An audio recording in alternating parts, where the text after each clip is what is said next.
Good evening. You're very welcome to the Interfaith Centre here in DCU for the fourth in the Talking Head series.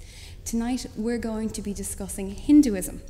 Myself and my colleague Tim Madigan will be hoping to find out a little bit more about one of the oldest systems of belief in the modern world. So I'm going to be finding out what Hinduism is all about, while Tim will be asking what challenges and values does the belief face here in 21st century Ireland. There'll be an opportunity at the end of the session for questions from our audience here in DCU. And first, we're joined by Dr. Satheesh Krishnamurthy, who plays a very important role in the Hindu community here in Ireland. He also plays an important role on campus here in DCU, where he has been president of the DCU Indian Society for the last few years. Dr. Satheesh, you're very welcome here today. So can we start with learning a little bit more about you yourself? So can you tell us where do you come from exactly? Yeah, thank you very much for a kind invitation from both Joe Jones and others, and thanks for a very wonderful invitation and introduction to me. I originally based from Chennai. It's now Madras, it's now Chennai, and after that I did my master's and bachelor's in physics, and then worked in some industry, and also I moved to UK for my PhD, and then I've been in Ireland for past 10 years now. So it's quite long to call Irish, maybe. So yeah, that's where I'm originally from. And so you took the long road to Ireland, so to speak. As you mentioned, you started in Madras, Chennai as it now known, yeah. And then you moved to the UK to study. So what ultimately brought you to Ireland? Yeah, that's a good question, actually. I have strongly interaction with Irish people during my time in Newcastle, and I found them very close to the Indian type of living. So very affable, very friendly. So then after that, I was contacted by some people in Trinity to join there. So there I go, my Irish relationship started. And it looks like it's never ending. I produced two wonderful Irish babies. So you're here in Ireland now, but what role did your faith, Hinduism, play in your life from when you grew up in India to even to coming here? How important has your faith been? Yeah, the Hinduism, in fact, in my society, it starts from society, and from society it comes to the family as well.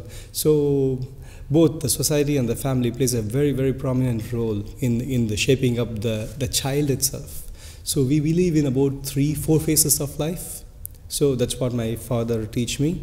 The 4 phases is about the student life, where the student has been, we always have a strong faith in Guru. The Guru is nothing but whoever teaches you, that's called Guru. It's not like Guru like a holy God, not necessarily. Whoever teaches the right things, they are the Guru. And that it starts from that, the student life. From the student, it goes to the Hinduism beliefs in Grahasthana. Grahasthana is the marriage life where you perform certain duties, and from there you are taking up the higher role in the family, and from there you are going into the other life called Murthy. So these are all the huge traditional route. Murthy is like there's no reincarnation after that, whereas we believe in reincarnation. But if you go there, that stage is completely different. So these are all guided by some defined guidelines, which makes you, like, in our normal world, we come across lots of bad things, lots of bad preferences. So whereas there are some things in Hinduism teaches that go towards lightness and forget about the darkness, how to come out of the darkness. There are certain specific concepts that strikes me, that's attracted me, okay, in the walk of life. Even the way they perform the Hindu marriage ceremony itself, that is a huge eye-opener for me. How they performed, why they performed, different aspects. So that attracted me to follow the Hinduism. And many of the people even the modern day people, we have a strong Indian society here. We even follow Hinduism here in Interfaith Centre by invoking different gods. So there is even it's a blend of modern and tradition. People are still working on this, and they're practicing it. That has made something special.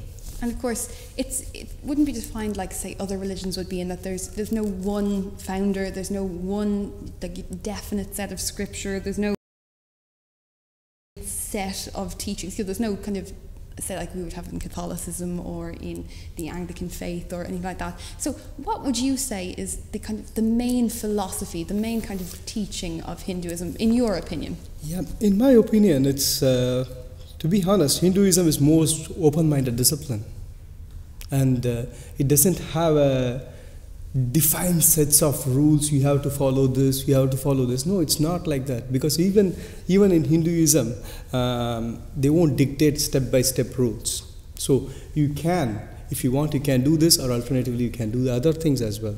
And even within Hinduism, there are different sections people follows. So it's a very open-minded society, and people can pick and choose what exactly they want to follow. And it has gone by different Vedas and Upanishads. I think I will talk about this if necessary, and other things. So it's completely open. That is one of the uniqueness. And there's no like you have to follow the strict prayers at the morning and evening. And it is there. It is there only for the people who follow like a priest. Whereas for the normal human beings, normal people, it doesn't like that. You can follow whatever way you want. And of course, you talked there about some of the different kind of, not versions, so to speak, but the different areas. There are kind of three broad denominations, so to speak, the Vaishnavas, the Shaivas, and the Shaktas? Kshatriyas. Yeah. So which kind of broad denomination would you most closely identify with? Yeah, most of the Hindu peoples are Vaishnavites. Okay, that is like Shaivas, Vaishnavites, and Kshatriyas. Okay, so Shaivas is the believer of God Shiva. The Shiva is like for them he's everything, creator, destroyer, maker, everything he is. And for our philosophy suggests it's that he always dwells in some symmetry. And he's take care of the souls and rebirth and all those things. He's taking care of that. And people who are really scared going there, they started believing in more Shiva. That's how it started. And Vaishnavas, it's on the other side, where you in modern day world, you may have heard more about ISKCON, right? ISKCON is practices Krishna. So it's more on Krishna and Lord Vishnu. And then they strongly believe in reincarnation, and that's where I belong, Vaishnavites. So that's where. And how are relations between the different sections of Hinduism? Do you have positive relationships with each other? Yeah, it's like it's all like man-made, right? Yeah, that's where the social issues comes. It's all man-made. So if you go to it's one of the talking point of Hindu scripts is Bhagavad Gita.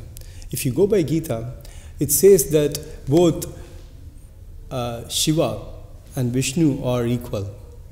They belong to the same society. And all we need is to do, if you understand both are the same, then only you can realize mukti. So mukti is all the sins you committed, right, that will come out of your body. Only if you realize that both are the same and go for the Holy Spirit. So if people understand that, then the whole concept will change. And so you're speaking there about some of the main concepts of Hinduism. So for some of our viewers or some of our people here in the audience who aren't really aware of many of them, could you maybe explain some of them, like for perhaps Atman, or the eternal self? What does this mean exactly? See, so it's a huge $1 million question, I would say, Atman. And, so Hinduism, it starts with, I'm not sure you understand the concept of Brahmanism. Brahmin. So that's how it's all started. See, people start with 3 classes Hinduism initially. It's called Kshatriyas. Okay, Kshatriyas is like warriors, the soldiers, and Brahmins are the learned people, learned scholars who learn everything in the society. And then after that, Sudras. Sudras is like who works in the farmers and the cultures. So that's how it is. And it's like the first leg is Kshatriya, second leg is Brahman, and third leg is Shudras. So over the years, that's how it started. The guy who started this, is a huge known philosopher. And what he did is, and after that, the Kshatriyas, one of the Kshatriyas who practiced Brahmanism, like he learned all the Vedas and the Puranas, and then he does proper religious traits. And then he is the one who devised one of the famous mantras called Gayatri Mantra. So this Gayatri Mantra is like every Hindu who is performing religious rites, so who has to know this Gayatri Mantra. So this Gayatri Mantra is like invoking whole sun god. Every day he has to invoke the sun god for the blessings, taking away all the darkness in different forms of life. So that is there. But the guy who did who first created the mantra, he's a Kshatriya who converted into Brahmanism. But as the function, as the day evolves, people like take it for granted that whoever, say for example, a learned scholar who's called Brahmin, his son will be not automatically Brahmin, but it's not actually in theory. Okay, so he has to learn, he has to undergo the different forms of life which I have been mentioning. Yeah. So he has to undergo the religious rites, then only he goes into Brahmanism. But these are all the things which people are not able to pick it up. Any Shudras can also become Brahmins, like the guys who's working in farming, who can also learn and then become as a Brahmin. Okay, and this Brahmin also, there is a trait, religious trait says that he can evolve into Mukti. That is, Mukti is the stage where there's no reborn, where there's no desire. So all these he gives up everything, all the illusion in the world.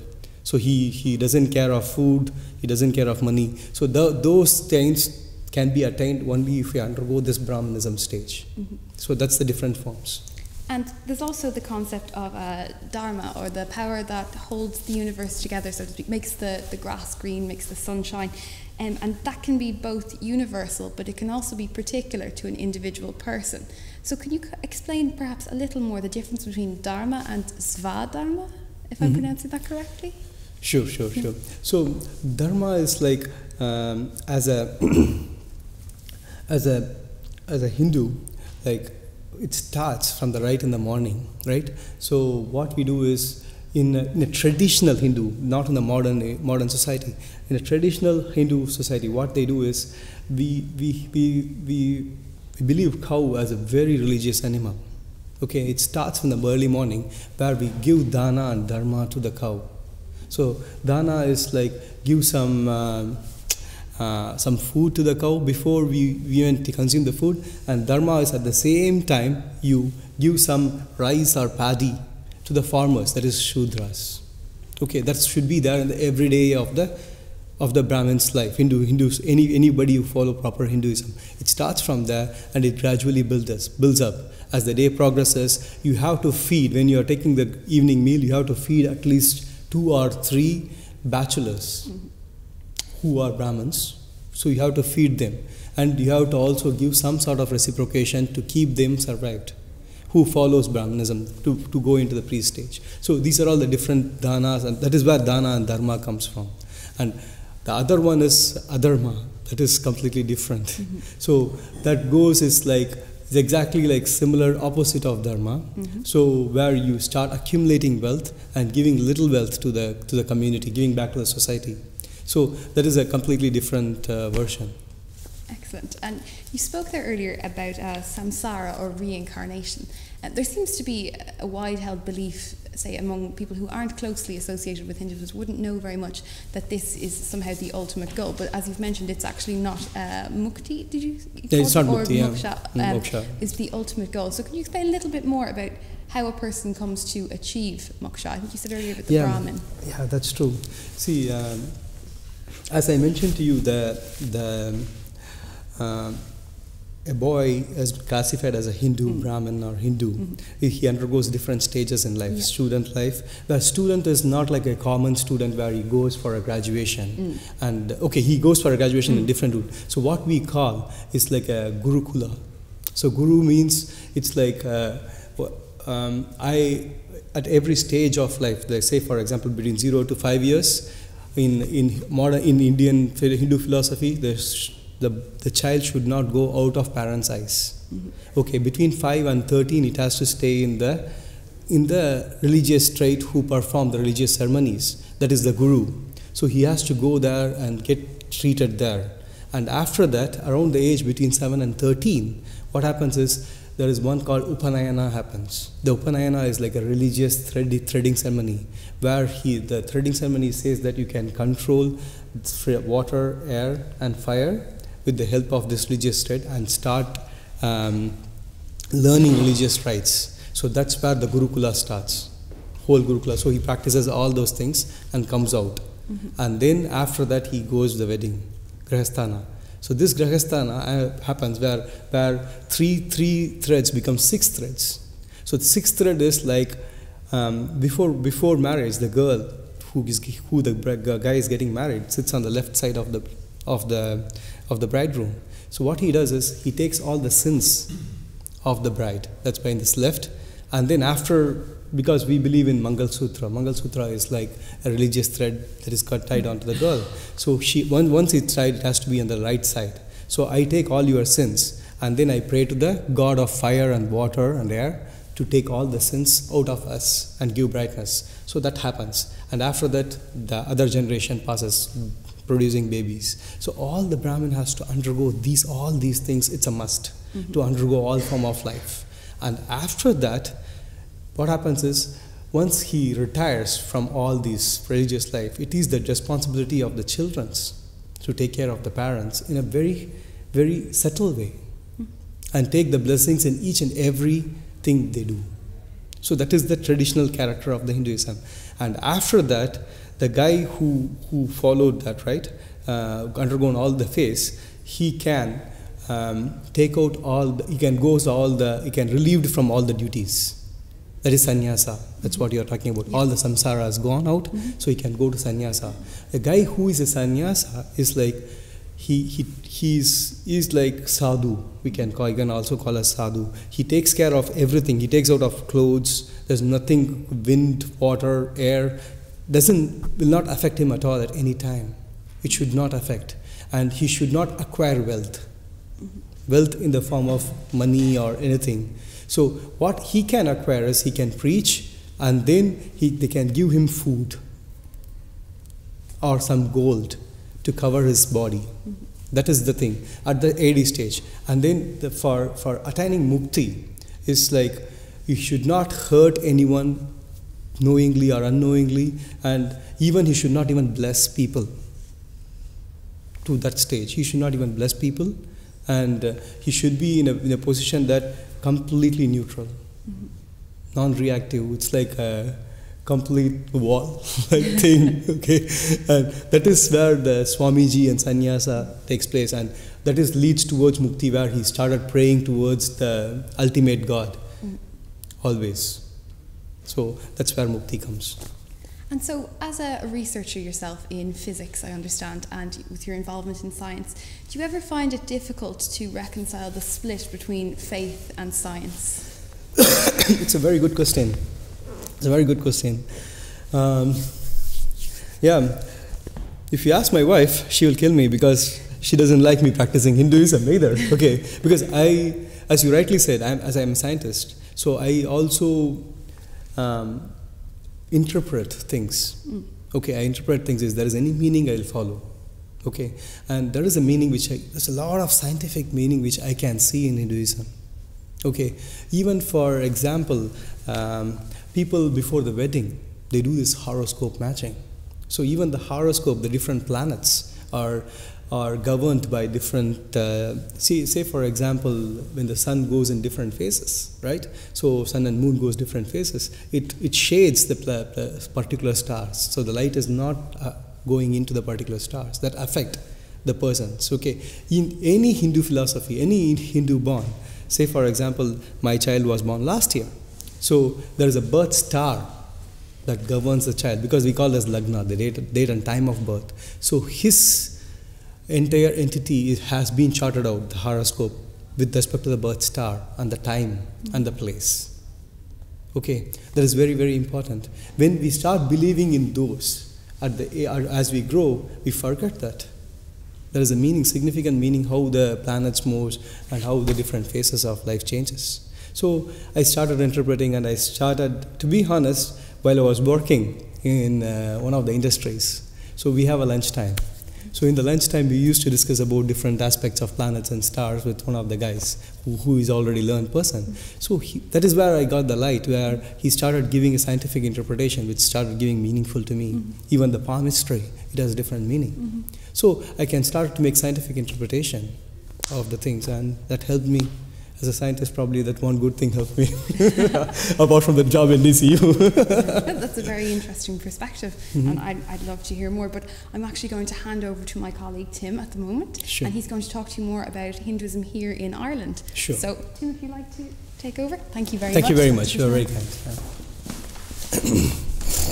Yes, I'm going to talk about being a Hindu in Ireland, and also where there may be clashes between Indian and Hindu culture versus Irish culture. First of all, when did Hindus first come to Ireland, and how many Hindus are actually living in Ireland? Yeah, it's a good question. It's way back close to about 20 to 30 years, if my memories are right, probably even 50 years back. The first Hindu Indian came in Ireland, according to me, is it's close to about 60 years back. One of the Hindu came here and settled here, and he's still there. He's still there, and he's one of the senior most person here in India, in Hindu community in Ireland. And how big is the Hindu community in Ireland? We have two temples. So it's one is called Ireland Vinayaka Temple, and that has been formed early 2003, and we started like in a very small scale. It's about close to monthly ceremonies was performed. And then it's monthly to after last year we started making weekly, and now it's daily. Every day we do the religious ceremonies and spiritualities. So it's a proper temple. We have hired a priest from India, proper Indian priest, to be performing all the religious rites, and then he will also do the private pujas. And to answer the second question of how many Hindus in Ireland itself, God, it's quite a lot. It's close to about 6,000 to 8,000 Hindus are there, or even more to my knowledge. And what are the particular challenges for a Hindu living in Ireland? The challenges is like it's a place of worship to practice Hinduism. That's one of the challenges, because it took quite a bit of beating for us, even though we have established for the past 7 years this Ireland Vinayaka Temple, to get a planning permission to build a temple is still a challenge, which we are still undergoing. We still hasn't got the planning permission yet to build, even though we had a land. We bought a land, but we didn't get the planning permission, so we have to sell out the land, even though the community was very helpful in giving the support.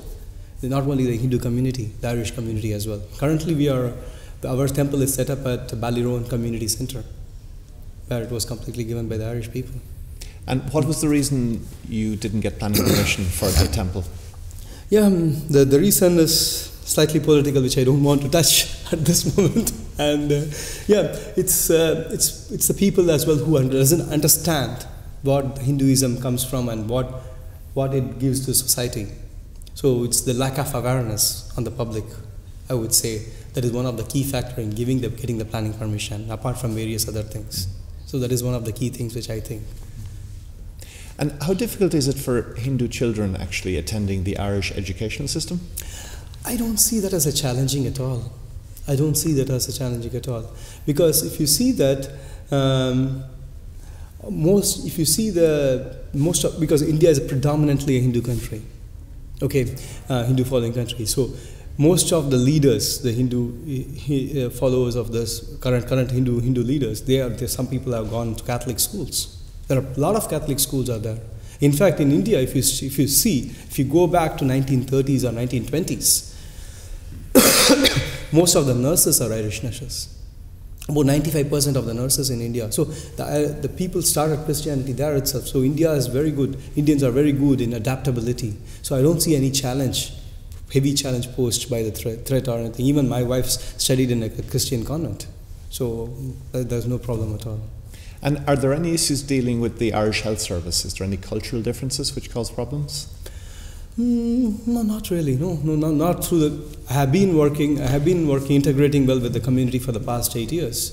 So I haven't received any big complaints which is alarming. No, I don't think so. And you mentioned that you've now hired a Hindu priest from India to be based in Ireland.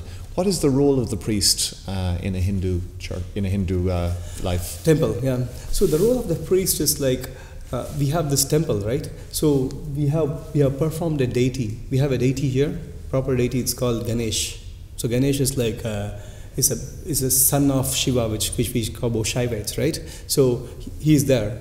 His deity has made the statue is made in somewhere in India and has been brought here, and he will perform all the religious rites. So what we do is every day when we open the temple, okay, we call as Punya Vachana. So Punya Vachana means Punya is like taking out of all the sins around all the corners of the places, that is whole locally, irrespective of the temple, all the places, okay, around the temple, the four corners. So he does the holy water ceremony for that. That is the day-to-day job. And then after that, we have the deity here, so he performs religious rites for the deity to invoke the Holy Spirits and also call for the gods for the blessing of the city. So what we do is, say for example, as I said to you, the place is very important for us. Lagna. Lagna is like place of birth. So the place of birth for Ireland Vinayaga temple is Dublin. So every day he does this invocation saying that the place where the deity is placed, the Dublin, has to be wealthy, prosper, and also free of all diseases and illness and all these some sort of religious rites and the wealth. He has to perform those ceremonies to the god. So that is one of the duty. And after that, say for example, if you are coming, you are having a wedding anniversary. So wedding anniversary or a birthday is a special occasion to go to the temple. So people goes there everyone has their own star, as I said before, that we have a star in there. So each star has a different mantras. So he is the only person who is allowed to recite those mantras to invoke the blessings of the god. So he does that as well. That is in the form of, it is called archanas. So he does that. Apart from that, he does plenty of abhisheka, means it's like holy water shower to the god, milk shower to the god. So there are different things, like the body is always getting warm, right? So in order to keep the temperature low, we used to give the sandalwood decoration to the god to keep him cool, body is cool. So those kind of religious rituals he will perform, and the ceremonies will be carried out by him. And is there a strong sense of community amongst the Hindus in Ireland? Yeah, it is pretty strong. In fact, the priest is always very busy, because his job is between 7:30 and 9 in the morning, and in the evening the temple is open between 6:30 and 9. During the off time, he is completely free, whereas he will be busy with other private pujas where, say for example, a housewarming ceremony, people buy houses, or people haven't touched one of the concepts, like say for example, if somebody's father is dead or somebody is dead, so he will perform the other religious, like a funeral. So that funeral arrangements will be taken 10 days in India, in a different different forms. So say for example, if a person has died, he is also holding a particular star. So that star has different kind of meaning. So he undergoes different traits in life. So he is the person who invokes these different traits. So this priest will be doing all the other kind of ceremonies, in fact naming ceremonies, like baptism. So he does everything. Okay. And there is a huge engagement with the community itself, because this temple is completely funded by the community. So the community donates a monthly certain amount as a direct debit to keep the temple running. And the direct debit is close to about 300 to 400, maybe even 500 people are donating every month. So, and the community involves in day-to-day activities. Like, say, I am also one of the committee member of the temple. So I am sitting in the north, whereas the thing is in the west. So there are lots of working people like us who is there, whereas we get plenty of volunteers help to run the temple, because all the cash flow business has to monitor, the other things has to be consumed. So there's a huge engagement with the community, and we have a huge support coming from the Ballyrohan community as well. Okay. And what do you think Hinduism can bring to Ireland and the rest of the world as we deal with things like economic recession and conflict? It's a good question. Even first, the Hinduism has to bring a lot of things to India itself, I would say. The way the clashes, community clashes are happening, right? So there are the caste systems. So I seriously, as I said, the Kshatriyas and Brahmins and other castes, it's all started with specific purpose. Okay, and say for example, if I want to be a priest or a Brahmin, I have to follow this. Whereas his son who doesn't want to follow this, he cannot be called as Kshatriya, he can be called as Shudras. That's where the communal clashes starts, because the upper caste society and the lower caste society, there's a huge gap. Okay, that's where those things. If people in India sends a strong message saying that we are following Hinduism and we follow the open-mindedness discipline, which is not following currently, then there's a huge message being passed to the community. Even the people here in Ireland who follows Hinduism, they are quite flexible. They are following this open-minded discipline. And if they are integrating well, as I can see that they are integrating well with other communities, they are going to any churches or mosques, their open-mindedness. If they continue to propagate, even though we follow Hinduism, where we are open-minded to any religion and any faith, then that follows a strong message in integration and world peace. And that is a strong message, I would say. And that has to happen in India as well as in Ireland. And that has to happen in a bilateral basis at a longer stage. And is the caste system still strongly enforced in India? Yeah, it is. It is the caste system, as I mentioned, it starts with in Hindu culture, it starts with these Kshatriyas, Brahmins and Sudras, depending on the way they started their working culture. The farmers, they categorize as Sudras, who started milking money, who started earning money by doing work. Brahmins, they are scholars, they have to read and recite and go into different world, where they have to be fed money by the Sudras. And Kshatriyas are warriors and the protectors. That's where it started. But as a function of time, people, as the population gets more, it's all conflict started, and one section has divided into subsections has multiplied. I even don't know how many caste systems exist, including in the Brahman has a difference like Vaishnavites, Shaivites, Padakalai, Tenkalai, Ayyar, plenty of that, including there. And some people will not follow, we believe in ash. Some Shaivites believe in ash, or others believe in sandalwood, and we perform this Agni, right? That Agni is fire. So all the religious rites will be performed under fire, and after the fire has gone, we take this char that is coming out. That char people will put. That is Vaishnavites. So even there is some communal clash between those two people itself is there between, and apart from that, there is Mudaliyar, Chetiyar, there are plenty. So people have to integrate that in mind, and that integration has to happen, and it has to happen both politically and diplomatically. Okay, these days people use casteism to gain political gains. That's what's happening in the country there. So that has to be stopped at some stage. And how relevant is the caste system in Ireland amongst Indians and Hindus who actually live in Ireland?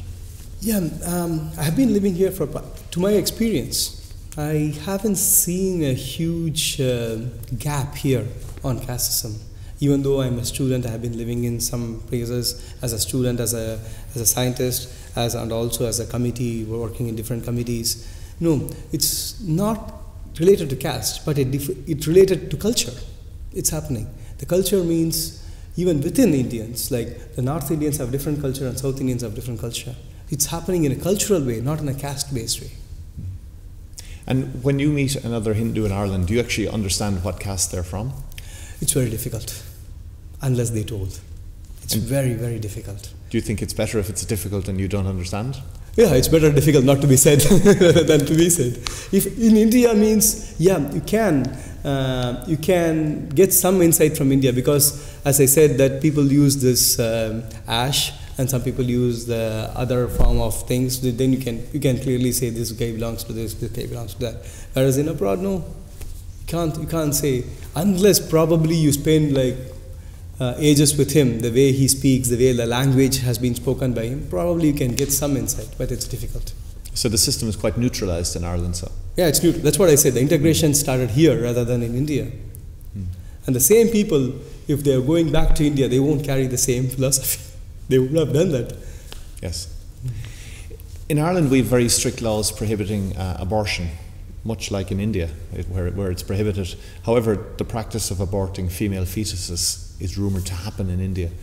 Do you actually think this happens, and why does it happen, if it does? Yeah, it is happening still in India. It's very, very pathetically bad happening in...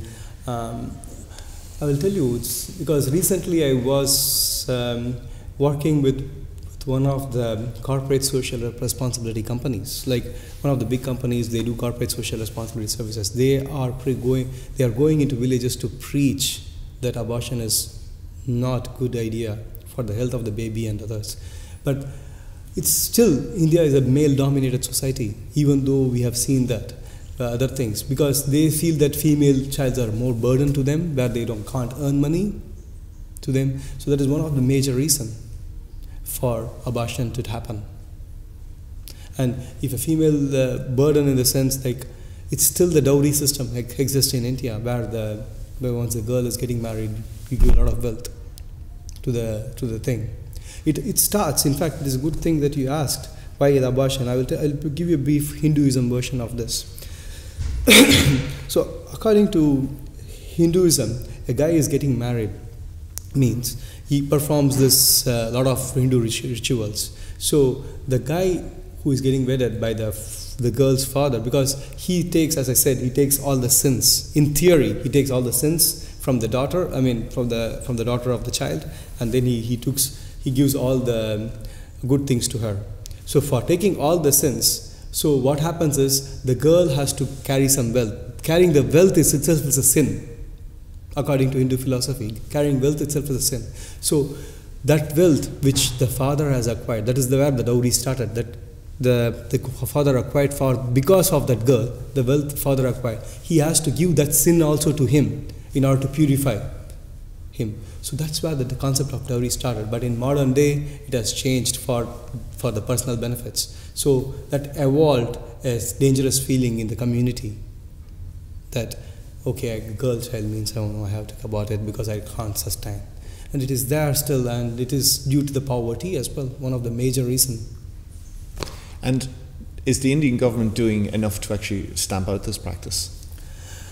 They are doing some, but to me it's awareness is the key, and I don't think they are doing enough, and I don't think they will do enough, because I always believe the philosophy everything should start locally, regionally and nationally, and the locally it has to happen, and that is not happening. And there are a series of companies are trying to push in through Hindu Vedic principles as well, but it's not happening in a very small scale. And coming back to Hindus in Ireland, if there was one change we could make in Ireland which would make it easier for Hindus to be in Ireland, what would that be?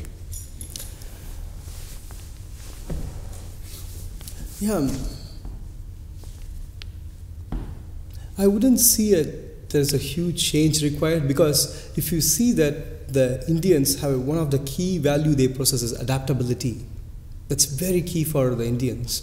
The way they brought up, okay, the way they've undergone different forms of life, which I'm talking about, the Grahasthana, do those things, and the compound family helps them in adaptability. So they are adaptable to any environment. So the other things here and there, small things are happened. That doesn't matter. But in theory, I think I don't see a huge support. Only thing is the people has to aware and support that there is a community exists, and it exists for the well-being, for the integration of different society, for the peace, for the world peace, so that it is mutually beneficial. If it is not only for benefit to one community, it will be mutually beneficial to both the communities, both Christianity and also to Hinduism. People started realizing that, then there will be a huge mileage.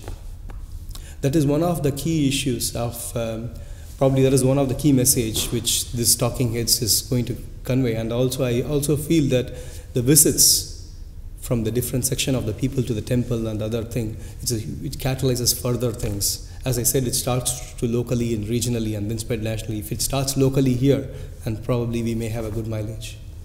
And I wish you luck getting your own temple on a permanent basis. Maybe we might open it up to the audience now and see if anyone has got any questions. Una. Yeah, I had a question. It was just about whether there was any distinction between life for a Hindu woman as opposed to a Hindu man. You mentioned the kind of spiritual phases of Brahman and Murthy. Do women go through the same phase in Hinduism?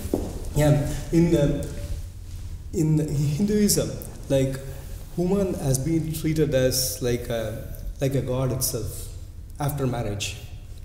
Okay, that's in theory. Okay, I hope my wife doesn't hear this.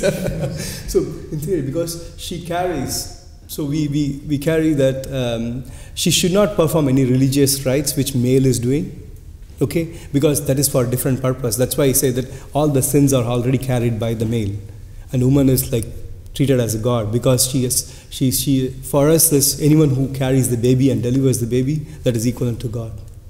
So, and also when we do the blessings, right, we do like we call as namaskara. Namaskara means like all the whole body and the soul has to be on the feet, so that all my egos, everything goes down.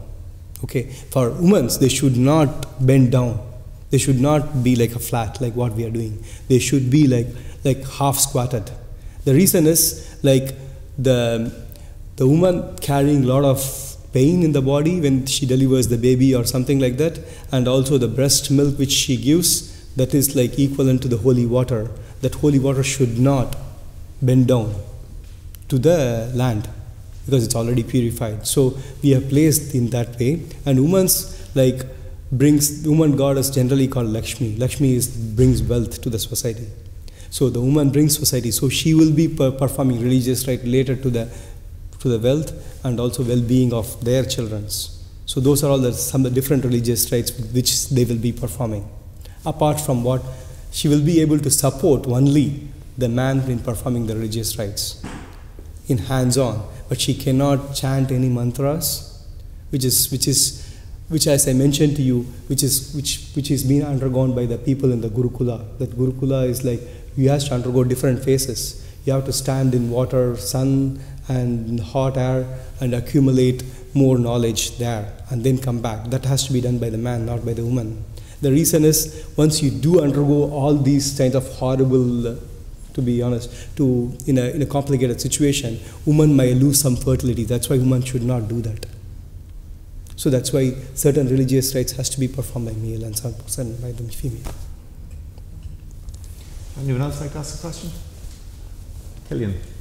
You mentioned various rites and roles within Hinduism. Are these based on or derived from a particular text or a series of texts? Tell us what they are. Yeah, it is by the Hinduism philosophy itself, undergoes various. So even if you take different Vedas, like Rig Vedas, Yajur Veda, Sama Veda and Atharva Veda, so all the Vedas preaches the same thing, like he has to undergo different rites in order to attain mukti or moksha. So that's how it stands. Does it answer your question? Sarah. I suppose a question I had that I wasn't covering. Do you feel that Hinduism has been portrayed properly in the media? Say, for example, out myself as a fan of Coronation Street here, we saw a Hindu wedding a couple of years back of Dev and Sunita, and then Slumdog Millionaire came out in recent years. It was a huge success, more focused on India per se. But do you feel that Hinduism is portrayed fairly by the media or popular culture? Yeah, it's again actually it's a lack of awareness even within India itself about Hinduism, because in this fast-going world, right, the people forgetting their roots, where they're coming from. Even they are not even practicing Hinduism properly. Okay, in theory, if you go on to the like archbishop equivalent of this is it's like a priest in India. If I say that I'm in Ireland and I'm in Ireland practicing Hinduism, he wouldn't be happy there, because according to us the river Ganges is very, very pure water, and that brings huge wealth of knowledge to the Brahman, that is the one learned scholar. So for him, I should not cross the river and go to other continent. So for him, if I say that, he will not believe that I am an Hindu. That's it. For me, that even though I am a learned scholar, I am not an Hindu. So the lack of awareness has to happen. The awareness has to happen within India, and all these caste systems has to go. Okay, then only integration will come. Then only the Hinduism can be properly portrayed. Okay, whereas as I mentioned many times, it's open-minded discipline. It's not have a different sect of rules like we have to do exact prayers at this time. No, it's not like that. Everyone has different deities. Even there are about close to 168 deities or 200 deities people are performing. And people have, say, in one particular area where more evil spirits are there, their deity is completely different. They won't talk even about Shiva or Vishnu, they talk about something different, Kali, that killing of the evil, where we perform Durga Puja here. That is the deity they do. And other area where they follow Ganesh, other area they follow Narasimha. Simha is lion, and Nara is man. The man has come. That Narasimha is like, what happened is, we believe in incarnation. So different stages, like to kill the evil, the God has come in the form of lion avatar. And half lion, half man. That is what Narasimha means. So he came and killed the evil spirit, evil out of it.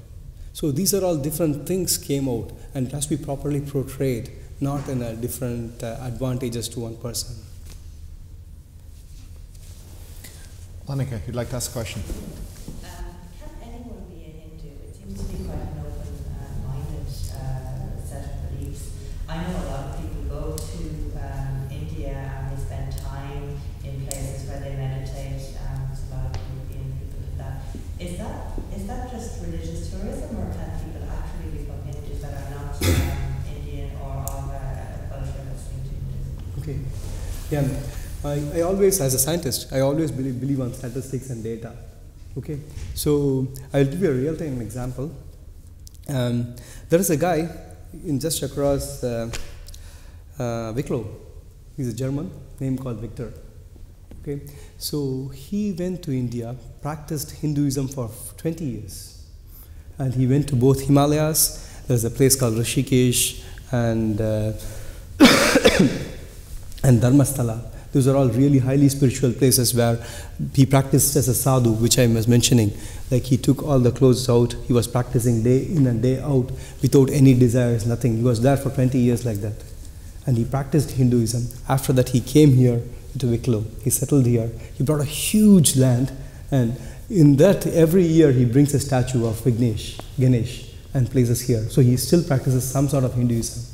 And he calls himself as a Brahmin as well. As I mentioned to you, a Brahmin is the one who learned many things. So he called himself as a Brahmin, and I bet you he knows more physics than any of the physics students in the school. So he talks a lot of Einstein physics as well. So he's a very, very learned person.